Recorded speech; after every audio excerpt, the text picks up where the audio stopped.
Today's SnowMotion Chairlift interview is with Dr. Jim Taylor, a sports psychologist and a former elite ski racer. Jim, I have so many questions for you. I want to know why the best ski racers are the best. Well, certainly a lot of it is that they're just genetic freaks, that they're great athletes.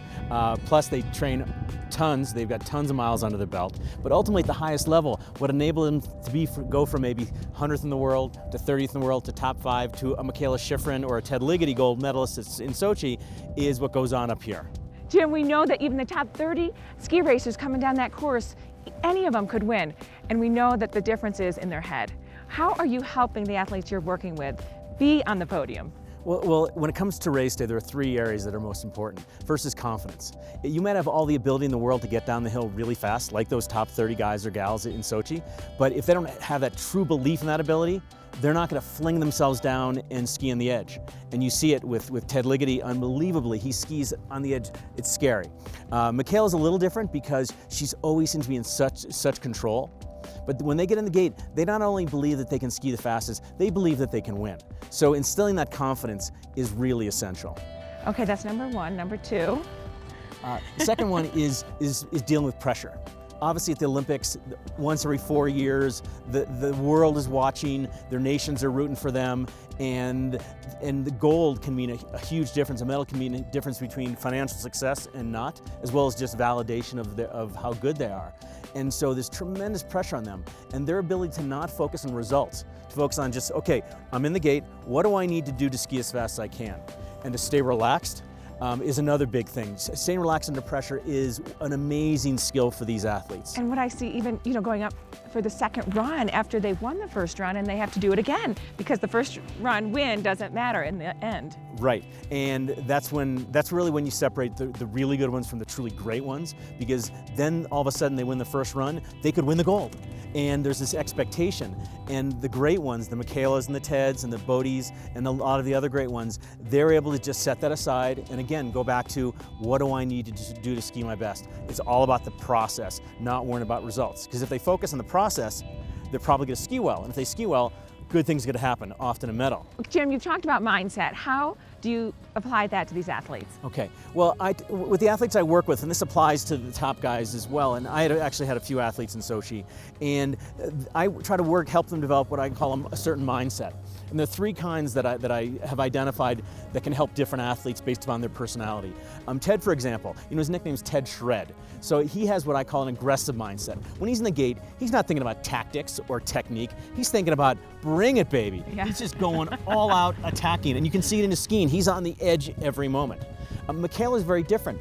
People think she's this cool as a cucumber kind of gal, but she actually has talked about how she gets really nervous at the start. So for her, a calm mindset. So she's in the start, taking deep breaths, relaxing her muscles, saying, okay, let's just chill out here, let's keep it calm. And even at lunch, sometimes she does word puzzles just to keep herself not focused on the race, but on something else. Exactly. And Bodhi, he's another animal. He's such an unbelievably gifted and talented athlete. He basically wants what I call a clear mindset. He doesn't want to think about anything at all. And he's in the start, he'll be chatting it up, he'll be smiling, he'll be relaxed, and because he has such faith in his body to do what it knows how to do. So it's just keep the mind out of the way.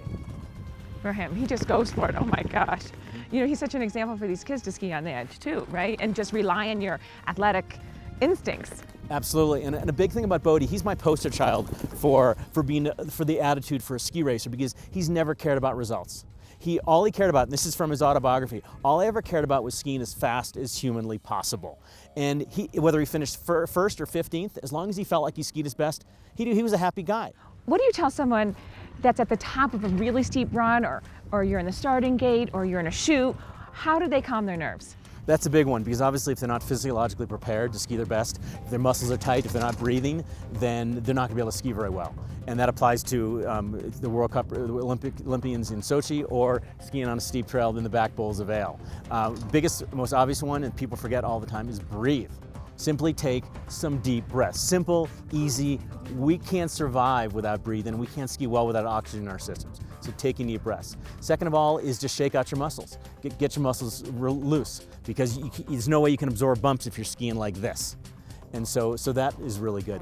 And then going back to that idea of having just that relaxed mindset. Okay, just calm down, do a little Zen thing, do a little meditation, and that settles you down. You know what helped me as a former racer while I raced was visualizing myself doing it right, taking that gate straighter than when I'm looking at the course, I would look at my line and I would imagine myself doing it right and going fast. Yeah, mental imagery, that's a whole other interview, but that is the most powerful mental tool there is. And everybody on the World Cup at the Olympics, they use imagery. You see them at the start doing it, you see them when they're inspecting, and recreational skiers can do it too, especially we've got a really steep bump run here, for example, and at the top it's pretty intimidating, but if a skier closes their eyes and see themselves, the track they want to do, down, then that builds into their mind successful skiing and a way down, and it builds their confidence as well, and it relaxes them because they've got a plan. They have a plan and they know what they're going to do. They execute. Then they execute, exactly. Oh, Jim, this has been so helpful, I think, to everyone that competes in every sports or plays tennis or does anything for recreational enjoyment and exercise. You can make them better by just taking account of everything he said about confidence and focus and practice. So thank you. My pleasure. It's been really fun. See, it was good to have a sports psychologist on the show. We're all going to be better. Thanks for the run. Let's go skiing. Okay.